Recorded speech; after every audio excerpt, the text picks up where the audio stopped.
Seigneur, merci pour cette deuxième session de la journée. Une fois de plus, nous comptons sur toi pour faire du bien à ceux qui nous écoutent et nous suivent, Seigneur. Une fois de plus, nous te disons merci parce que tu es vivant et merveilleux. Tu fais des grandes choses et tu accomplis des merveilles au milieu de ton peuple. Bénis ces instants, manifeste ta gloire et ta puissance et fais du bien à ton peuple. Au nom de Jésus. Amen. Alors, cette fois, je vais tirer l'enseignement dans un chapitre de mon tout dernier livre intitulé « La prière scientifique ». Pour ceux qui l'ont en page, je crois, 51, la prière scientifique, toi domine sur lui. En fait, je vais parler sur le silence de Dieu. Il s'agit ici d'un drame au sein d'une famille. Ça représente un moment difficile pour deux jeunes gens issus d'un même père et d'une même mère. Le premier crime de l'humanité. C'est l'histoire de Caïn et d'Abel, où Caïn introduit l'assassinat dans le monde, la haine qui aboutit au meurtre. Et tout cela peut représenter aussi pour des parents des situations difficiles à gérer. Parce que quand ce moment survient, Adam et Ève sont encore vivants, puisqu'après, Dieu a donné un autre enfant à la place d'Abel qui était décédé. Donc j'estime que c'était une situation assez difficile pour monsieur Adam et son épouse Ève, de voir qu'ils ont perdu leur meilleur fils, si on peut l'appeler comme ça, suite à la jalousie de son frère, alors que le problème pouvait se résoudre en famille. Ce qui se passe, c'est que nous sommes tous au courant que Adam et Ève sont le premier couple de l'humanité, sont les premiers hommes sur la terre.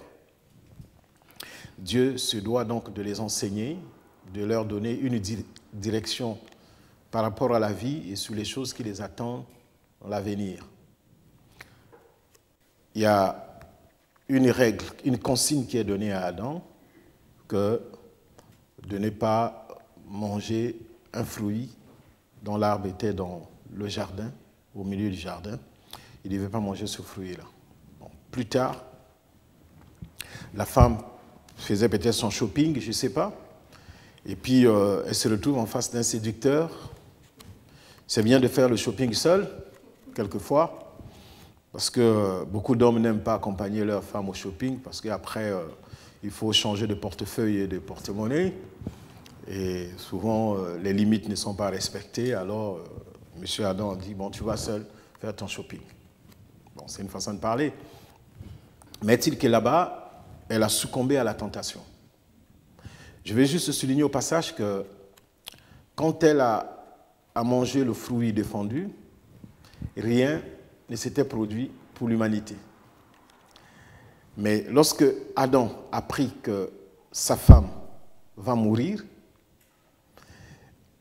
tant que Adam n'avait pas mangé le fruit, il n'y avait pas de problème pour l'humanité, parce que la femme ne transmet pas l'iniquité. Et Adam s'est dit, si je ne mange pas le fruit, elle mourra, et Dieu va me trouver une autre femme pour préserver l'humanité. Et Adam s'est dit non, j'avais déjà déclaré au début que c'est l'os de mes os, chair de ma chair, si elle meurt, je meurs avec elle. Et la Bible dit que le péché est rentré dans le monde par un seul homme. Mais comment? Alors que Adam n'était pas le premier à manger le fruit. Donc en réalité, le péché devait rentrer par Ève, qui était la première à manger le fruit. Alors donc, tant que Adam n'avait pas mangé le fruit, le péché il resterait au niveau de Ève seule. Elle mourrait avec son péché. Et puis, Dieu trouvait une autre solution avec Adam, en lui peut-être pourvoyant une autre femme. Vous savez, il y a des gens qui sont fermes dans leurs convictions et dans leurs choix. Hein, il a choisi de se marier, de ne jamais divorcer, quelles que soient les situations. Il va se battre jusqu'au bout. S'il faut mourir, on meurt ensemble. Et le geste d'Adam, moi je crois que c'est un acte de courage. Et à cause de son péché, l'humanité entière a été condamnée. Alors, en ce moment-là, qu'est-ce que Dieu fait? Adam entend Dieu venir. Il va, lui et sa femme, se cacher. Dieu le cherche. Il dit, Adam, tu es où? Adam dit, j'ai entendu ta voix, je suis allé me cacher parce que je suis nu. Et Dieu dit, mais qui t'a appris que tu es nu? Est-ce que tu as mangé le fruit que je t'avais interdit? Ah oui, c'est la femme que tu m'as donnée qui m'a... Mais ce n'est pas Dieu qui t'a dit de manger. Même si la femme t'a donné, tu pouvais refuser. Il faut dire clairement que je ne voulais pas que ma femme meure seule. C'est pourquoi j'ai mangé le fruit, parce que tu n'étais pas obligé. Bon, finalement, qu'est-ce que Dieu fait? Dieu égorge un animal et il prend la peau saignante, il les habille pour leur permettre de se rapprocher de lui. Ou encore pour leur permettre de se tenir toujours dans sa présence, à ne plus se cacher quand ils n'ont pas de vêtements. Mais sauf que Adam était habillé, parce que quand il a constaté, lui et sa femme, qu'ils étaient nus, ils se sont fait des vêtements, mais avec des feuilles. Et Dieu, il s'est rendu compte qu'il ne peut pas se rapprocher d'eux avec le produit de l'agriculture, parce que les feuilles, c'est l'agriculture. Et Dieu donc refuse qu'on s'approche de lui des produits de la terre. Dieu veut du saignant. Alors, le sang coule, ça purifie la terre qui a été souillée, et le reste du sang attaché à la peau les couvre. Et ce qui les permet de se rapprocher de Dieu, ce n'est pas l'habit qu'ils ont porté, mais c'est la teinture qui est attachée à cet habit, le sang qui est attaché à cette peau. Parce que la peau est encore fraîche, il y a du sang dessus, et c'est à cause de ce sang que Dieu les accepte de sa présence. Donc, comme les parents, tous les parents savent le faire, ils transmettent donc cette information à leurs enfants. Ça fait partie de leur culture, de leurs valeurs. L'on s'approche de Dieu non pas avec des produits agricoles, mais avec du saignant. Caïn et Abel ont l'information des sources sûres de leurs parents ensemble. Maintenant, nous savons du reste que même au cours d'un enseignement comme ça, on peut prêcher, mais il y a ceux qui comprennent de travers. La Bible dit que Dieu a parlé une fois, 2 fois j'ai compris. Ça veut dire que c'est un même message, mais chacun le comprend à sa manière, selon son degré de foi, selon sa connaissance de la parole. Je vais vous faire rire un peu. J'étais allé prier pour un couple, et puis je leur parlais des démons, je leur parlais de la prière, de la foi, ainsi de suite. Et puis après, je suis amené à leur donner un exemple. Je dis, vous voyez, les démons, ils ne sont pas toujours propres. Hein. Quand quelqu'un est possédé, vous allez découvrir surtout les démons de sorcellerie, tout ça, il y a toujours la tendance à la saleté, au manque de propriété. Et vous remarquerez que lorsque quelqu'un atteint des maladies mentales, sa première destination sont les poubelles. Hein. Il s'encombre des poubelles, toujours, hein, vous allez remarquer. Hein. Quand, ici encore, sauf là où on les a casés, mais quand vous laissez un malade mental dans la rue, vous allez voir ses habits sont généralement sales, et puis il va toujours vers les ordures. Toujours vers les ordures. C'est une façon pour le diable d'humilier le genre humain. Et puis, je leur ai dit donc, ce qui fait que le plus souvent, vous pouvez voir, il y a un dépôt d'ordures là, il pleut, et puis ça sent mauvais, mais derrière les ordures, vous allez trouver un malade mental. Bon, c'est pour cette raison qu'il ne faut pas aimer la saleté, parce que c'est aussi le symbole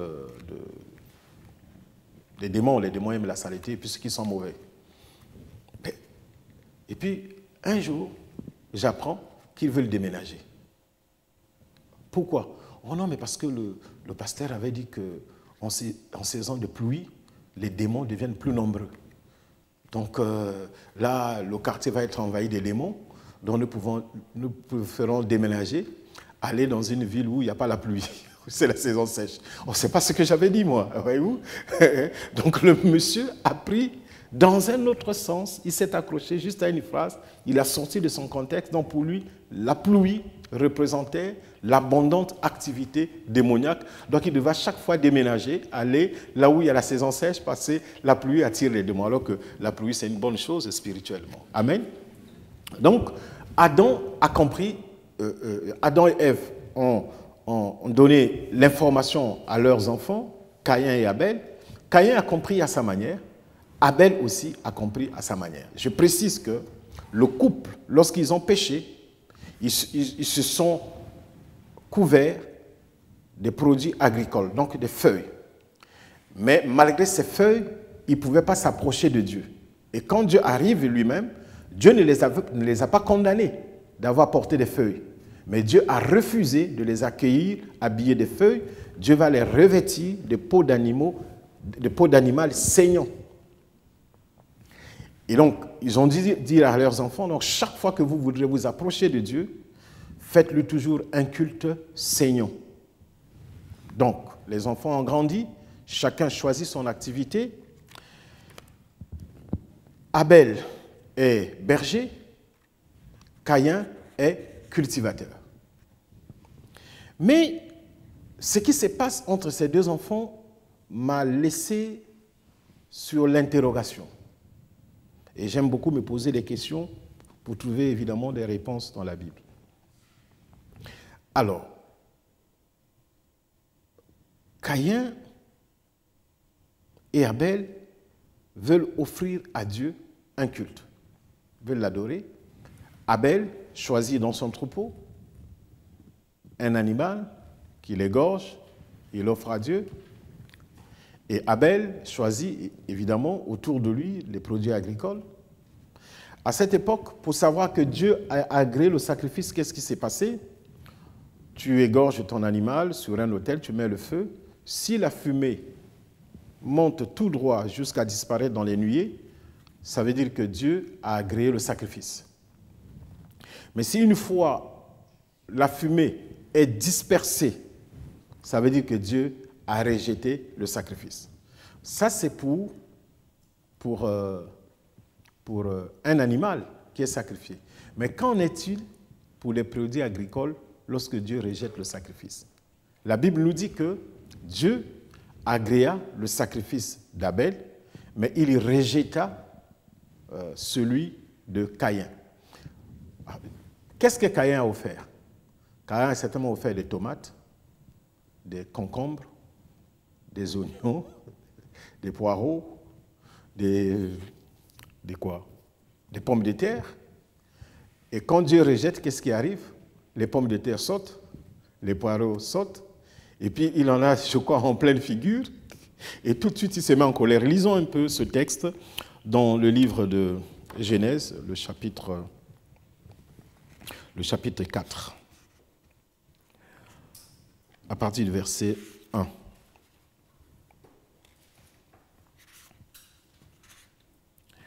L'homme connut Ève, sa femme, elle devint enceinte et accoucha de Caïn.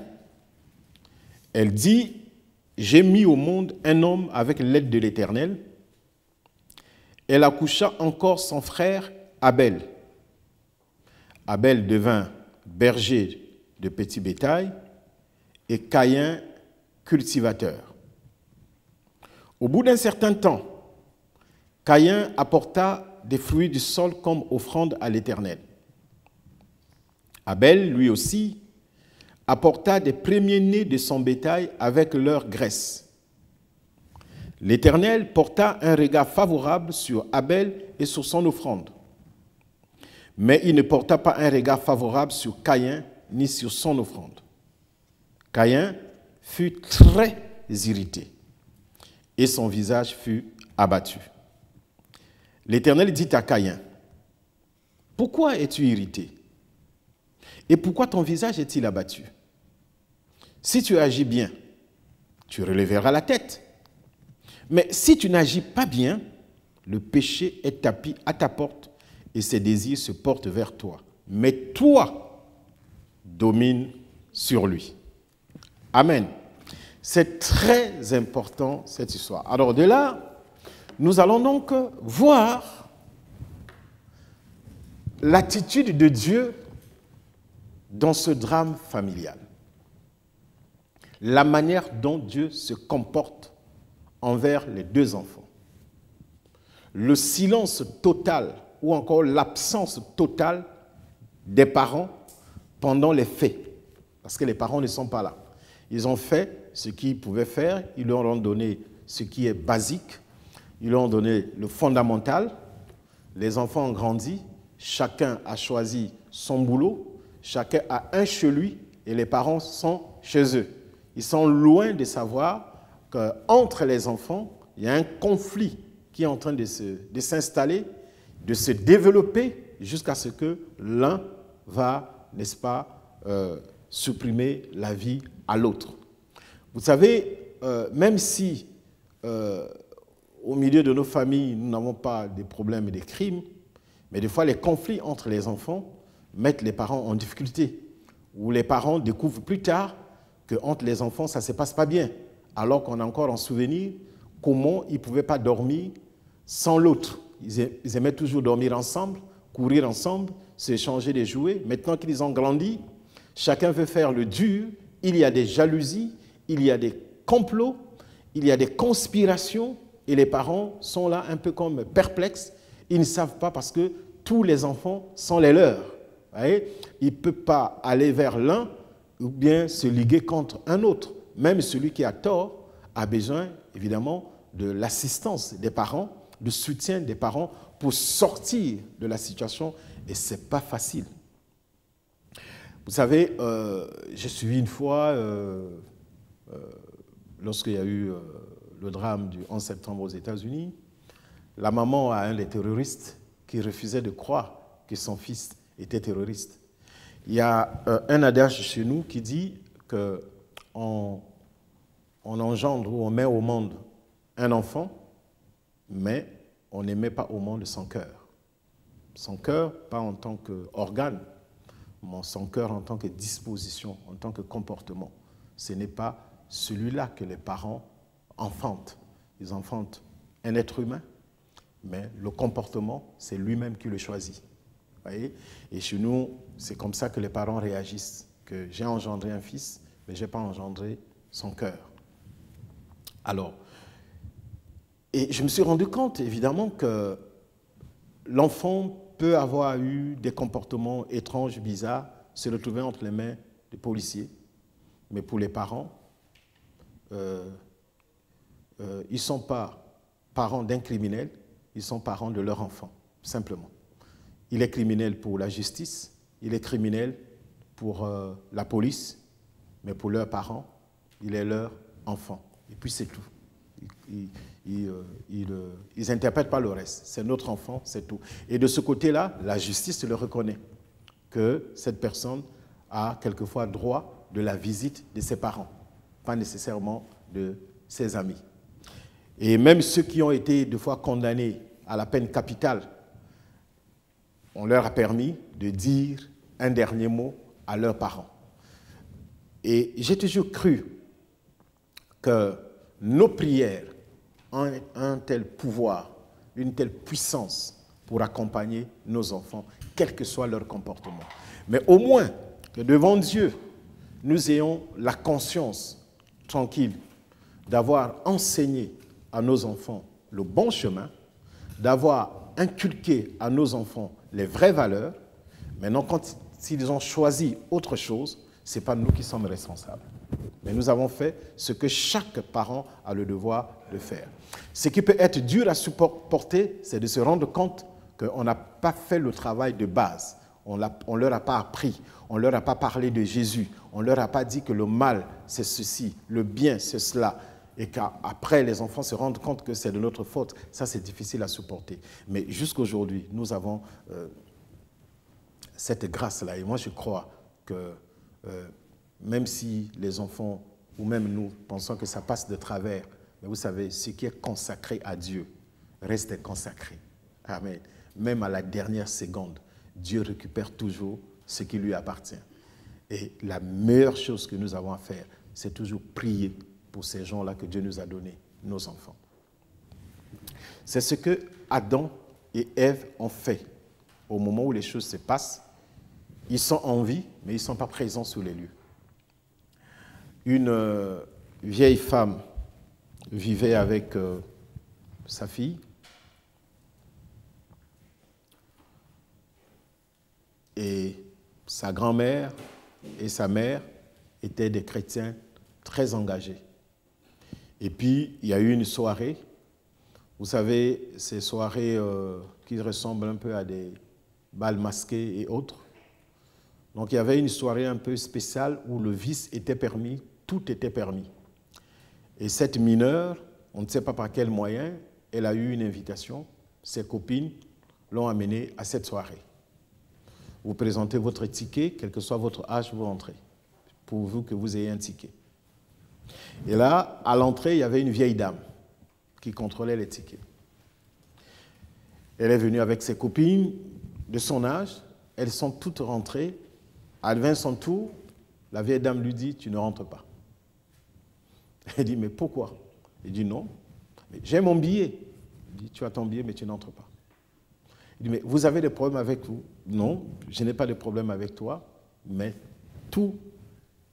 toi, tu ne rentres pas. » Mais mes copines, nous avons le même âge de centre, oui, elles peuvent rentrer, mais toi, non. Alors ça commençait à chauffer et à monter, et puis la fille se fâche. Il dit « Qu'est-ce qu'on va? Vous m'en voulez ?»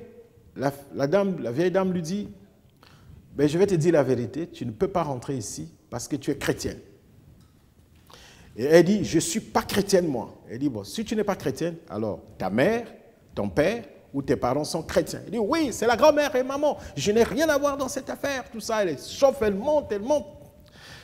Et puis la dame lui dit, écoute ma fille, je vais te dire une chose. Je suis sorcière. Et quand tu avançais, il y a des anges et un feu qui t'accompagnent.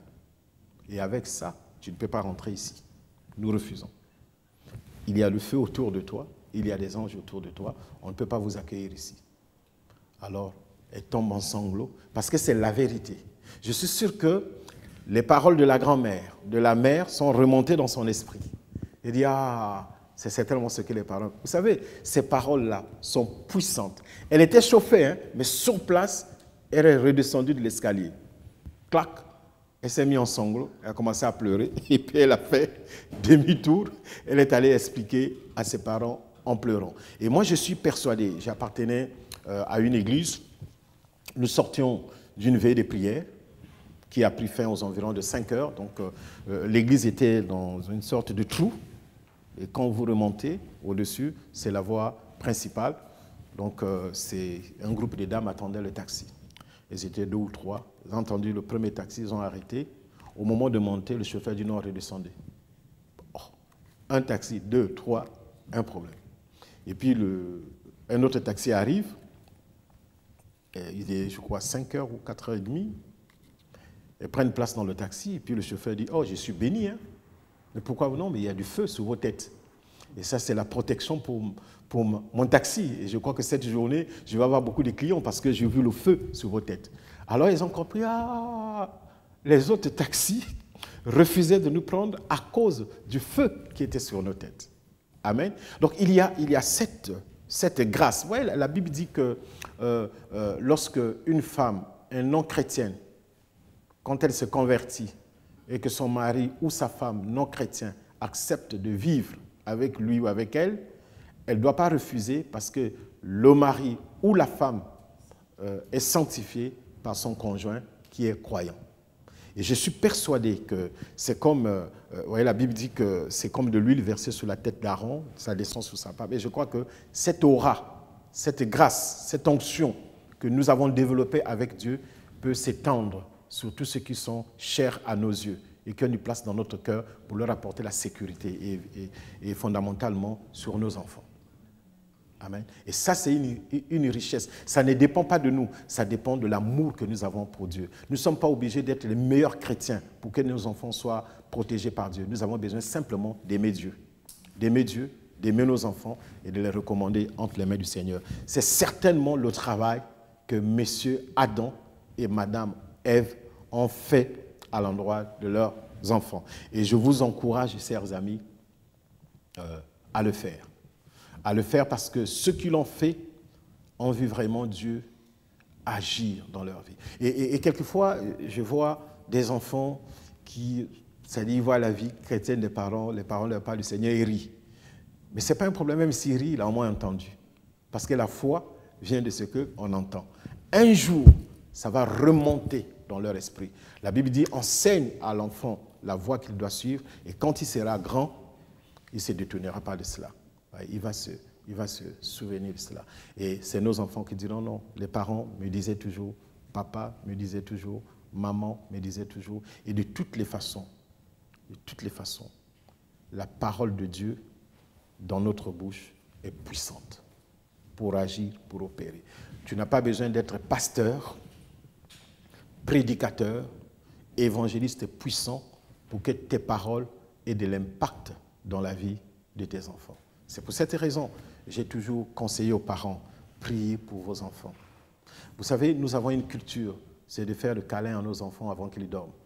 Il ne vous est jamais arrivé que votre enfant dort, vous êtes resté plus tard, quand vous rentrez dans la chambre pour lui faire un petit coucou avant de dormir, l'enfant est profondément endormi, mais vous sentez qu'il réagit dans le sommeil. Il réagit, juste après la bise, l'enfant se retourne.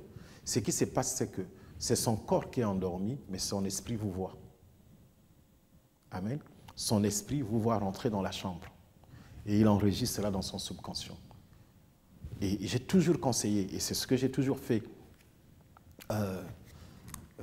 lorsque je suis dans ma prière personnelle et que je sens l'onction sur moi, je vais prier pour mes enfants. Parce que l'onction se communique, ça se transmet. Ouais, ça se communique. Donc, lorsque tu es dans tes temps personnels de prière, tu pries, tu sens la puissance de Dieu en toi. Tu sens le feu dans tes mains, tu sens la chair de poule. Va dans leur chambre, prie pour eux. Déverse cette onction sur eux. Amen. L'onction a aussi la capacité de résoudre les problèmes vitaux à l'intérieur de nos vies. Va résoudre certains problèmes, que ce soit de drogue, de rébellion, d'entêtement. L'onction va résoudre cela. Une autre façon de faire, c'est aussi quand vous venez dans un programme comme celui-ci, vous avez senti la puissance de Dieu descendre sur vous. Quand vous repartez à la maison, priez pour eux, videz cela sur eux. Amen. Et c'est ce que j'ai toujours fait. Je fais mon programme, je fais un grand programme. Quand j'ai terminé, je rentre à la maison, je sens qu'il y a encore le feu dans mes mains, je les appelle, je déverse ça sur eux pour que Dieu les protège. Parce qu'après, quelquefois, ils sont aussi la cible de l'ennemi. Et à cause de notre foi, c'est pour cette raison que la part de cette onction, de cette grâce-là, on la déverse sur eux. Et j'ai toujours encouragé les parents, si vous avez l'habitude de vous réveiller tôt le matin, il faut quelquefois le faire. C'est réveiller, la Bible parle de réveiller l'aurore. De réveiller l'aurore, donc de parler l'aurore tôt le matin. Certaines victoires de la journée se remportent la nuit. Ouais, pendant que les autres dorment, toi tu es éveillé, réveillé. Tu parles sur les événements de la journée et ça va agir. Amen. Ça va agir. Tu parles sur tes enfants. Aussi pasteur que je pouvais être, mais ma mère priait beaucoup pour moi. Elle disait toujours beaucoup de choses pour moi. J'ai eu l'expérience de 2 mariages pour avoir perdu ma première épouse par assassinat. Mais quand j'ai fait ce mariage, j'étais très loin de mes parents. J'étais très loin de ma mère, puisque j'ai perdu mon père, j'avais 5 ans. Mais quand je devais me remarier, j'ai composé avec ma maman. C'est-à-dire la première personne que je suis allé présenter ma fiancée, c'était ma maman. Et puis, comme je vous l'ai dit, mon père avait plusieurs femmes. Et il y avait donc une autre maman qui était en vie, ma marâtre. Et quand je suis avec ma défunte femme, on n'a pas eu d'enfant, parce que j'ai été déclaré stérile. Mais quand je me suis remarié, j'ai fait la paix avec moi. Mais je me suis rendu compte que dans mon premier mariage, c'est vrai que j'aimais beaucoup ma défunte femme, elle m'aimait aussi, ça c'est sûr. mais il y a certains principes bibliques que j'avais oubliés. Parce qu'en honorant son père et sa mère, on a des jours qui se prolongent dans la vie, on a une bénédiction qui nous accompagne. Et l'Occident semble un peu saper ces valeurs au bénéfice de la liberté d'expression et puis des droits de l'homme. Mais tout est permis, mais tout n'est pas utile. Une chose est vraie, c'est que les paroles des parents sur leurs enfants ont de l'impact sur le reste de leur vie. C'est pour cette raison que, quel que soit ce que mes enfants font, je ne m'hasarde pas à dire une mauvaise parole, parce que je sais que ça peut avoir des répercussions dans leur vie. Le diable peut les récupérer pour les détruire. Et c'est comme ça que quand j'ai rencontré ma femme, je suis allé d'abord la présenter à ma mère, ensuite à mes oncles, à toute la famille. Je n'ai pas connu son corps jusqu'à notre mariage. Et puis quand on s'est mariés, je crois une semaine après, j'ai invité chez nous à la maison ma mère et l'ancienne épouse à mon père. Ils sont venus chez nous au salon. J'ai fait des présents aux deux, des enveloppes d'argent aux deux. Et puis, parce que mon père, en fait, c'était un notable. Mon père était un notable, un peu comme on les voit dans les principautés, voyez-vous. Donc, les femmes qui étaient mariées à mon père pouvaient se remarier, mais ne devaient pas porter le nom de leur mari. Vous voyez, c'est un peu ça. C'est un peu, vous voyez, ce qui s'est passé en Angleterre. Diana a gardé son droit de princesse, ce qui fait que le prince Charles, même s'il se remarie, la prochaine femme ne peut pas être une princesse parce que ce droit-là, Diana était partie avec. Même si elle était morte, une autre femme ne peut plus prendre ce droit parce que et Diana, en se remariant, si elle faisait des enfants, même avec Alphaël, ses enfants seraient des princes. Et donc, c'est toutes ces choses-là qui ont amené ce que vous connaissez. Donc, ce qui fait que la femme de Charles qui arrive, il fallait lui trouver un autre nom. Et je crois que c'est comme ça qu'on a dû l'appeler, je ne sais plus quoi là, duchesse, quelque chose comme ça, à la place de princesse. Donc, celles qui étaient mariées à mon père ne devaient pas porter les noms de leur mari, mais on devait toujours les appeler Madame Zabatou. Ça s'est passé aussi en Afrique, le cas de Nelson Mandela, quand il s'est quitté avec sa femme Winnie. Winnie a gardé le nom Mandela. Et ça fait que Mandela a eu une amie, mais cette amie qui était la femme aussi de Samora Machel, elle a gardé le nom de son mari, mais devenue épouse de Mandela, on l'appelait toujours Machel, avec le nom de son ancien mari. Et le nom Mandela a été réservé à Winnie jusqu'aujourd'hui. Alors donc, pour moi, c'était les épouses à mon père. Ils avaient gardé encore cette appellation. Je me devais donc de les honorer. En les honorant, j'honorais la mémoire, n'est-ce pas, la mémoire de mon père. Vous savez, ce qui est arrivé à Ruben, le premier fils à Jacob, c'est parce que Ruben était sorti avec la femme de son père. Et il a pris une malédiction qui a perturbé sa vie. Amen. Et donc ça, ce sont des choses, il faut les parents, il y a des parents qui se sont amusés à violer leurs enfants, à sortir avec leurs propres enfants. Quand nous étions au lycée, j'avais un ami, sa sœur était concubine à son père.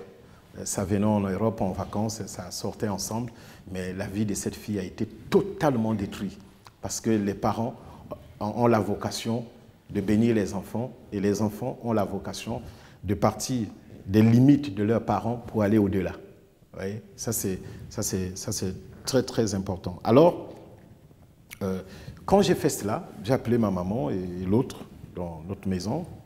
J'ai demandé pardon à ma maman. J'ai dit vraiment, mon premier foyer, j'avais mis trop de spiritualité.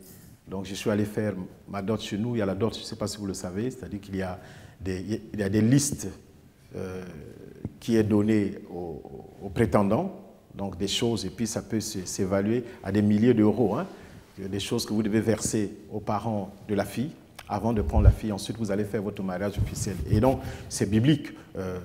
Pour nous, le mariage, c'est celui-là.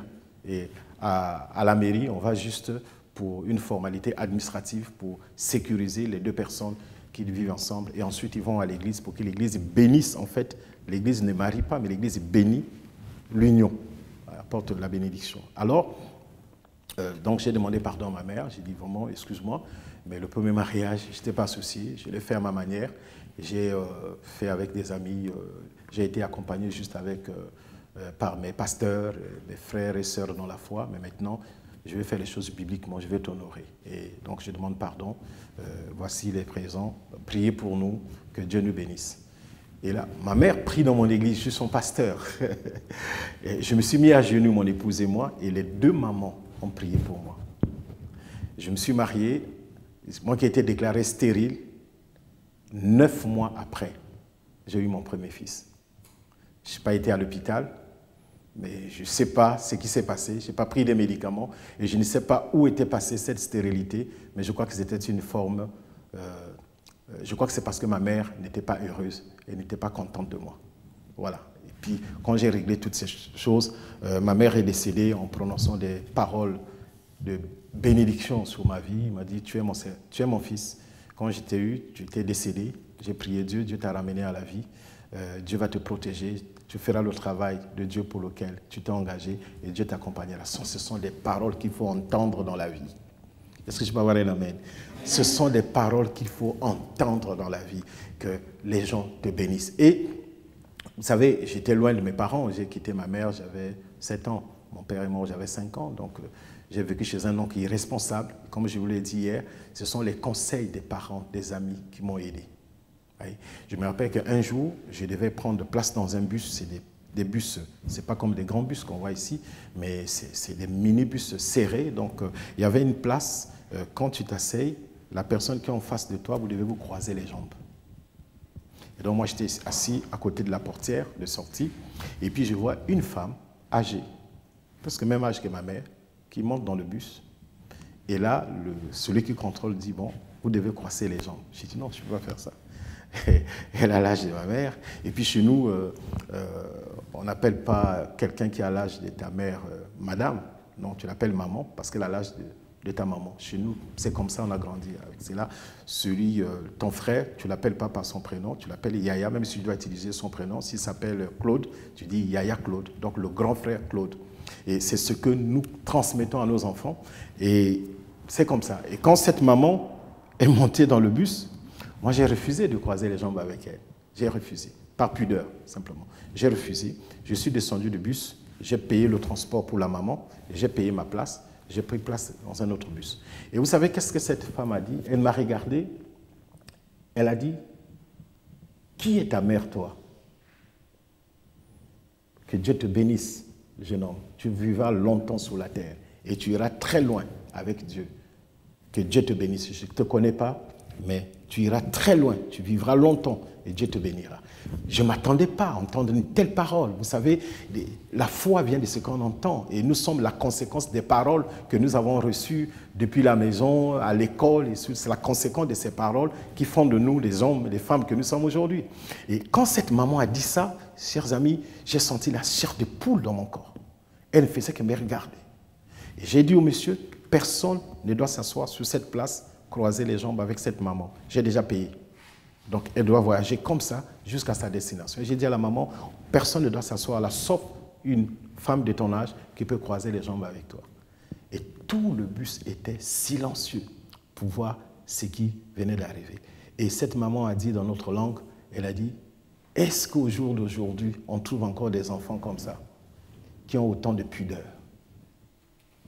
Que Dieu nous bénisse, qu'il fasse du bien à nos enfants, qu'il les bénisse, qu'il les assiste, qu'il les soutienne, qu'il les intègre dans les eaux de leur vie, de leur corps, les paroles de bénédiction que nous prononçons régulièrement pour eux. Au milieu de la nuit, quand tu pries, parle, cite leur nom dans la prière, cite leur nom de manière audible, demande à Dieu de les bénir.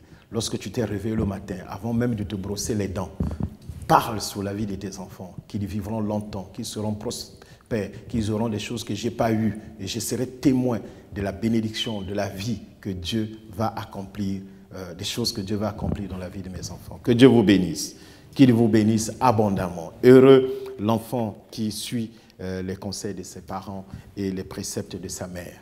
Que Dieu vous bénisse. Je vais prier cette fois. Je vais prier pour nos enfants.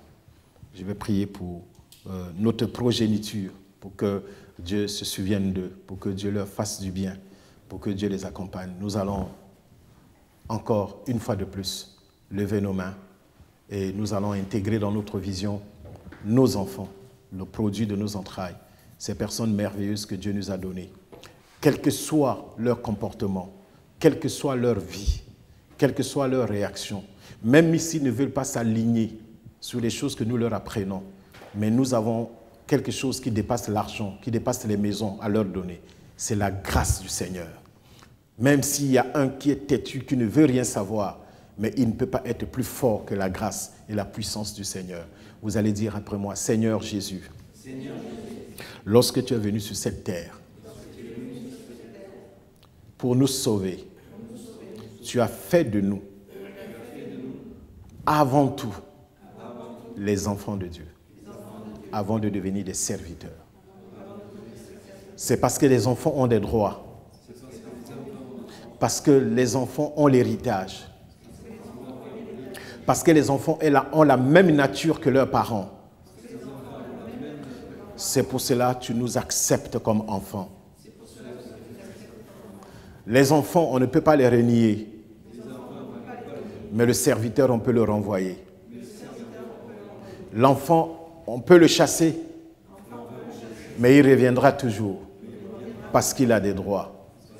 Je suis ton enfant, je t'appartiens. Et en cet instant, entre tes mains, je te confie mes enfants. Quel que soit leur comportement, quelle que soit leur réaction, ô Dieu, quel que soit le milieu qu'ils fréquentent, quels que soient les gens qui sont autour d'eux, l'héritage de ma foi, le potentiel de ma foi, ta grâce sur moi les environne, les enveloppe et les accompagne le reste de leur vie. Aucun malheur, aucune malédiction ne prévalera sur eux. Je te les consacre, je te les dédie. À David, tu as dit, si ses enfants pêchent, tu les pardonneras. Seigneur, de même pour moi, pardonne mes enfants. Ne retiens pas leurs péchés. À cause de mon amour pour toi, à cause de mon engagement, à cause de tout ce que je suis pour toi, je sème en réserve pour mes enfants, pour mes petits-enfants, qu'ils soient comblés, enveloppés par ta puissance. Je les bénis de ma voix, de ma bouche. Je les bénis. Soyez bénis, vous mes enfants, vous mes petits-enfants. Soyez bénis. Je vous place sous l'habitacle de Dieu. Au nom de Jésus. Laissez-moi prier pour vous. Seigneur, je te bénis pour ces personnes. Je te prie pour tous nos enfants, où qu'ils soient, à la maison, en dehors de la maison, ceux qui ont pris leur indépendance, leur autonomie, ceux qui ont pris leur maison, qui ont des fréquentations, qui ont des amis. Dieu, aucun de ces mouvements ne pourra être au-dessus de la grâce qui les accompagne. Qu'ils soient sous ta protection et ta sécurité, qu'ils soient sous ta bénédiction. Au nom de Jésus, j'ai dit cette prière. Amen. Que Dieu nous bénisse.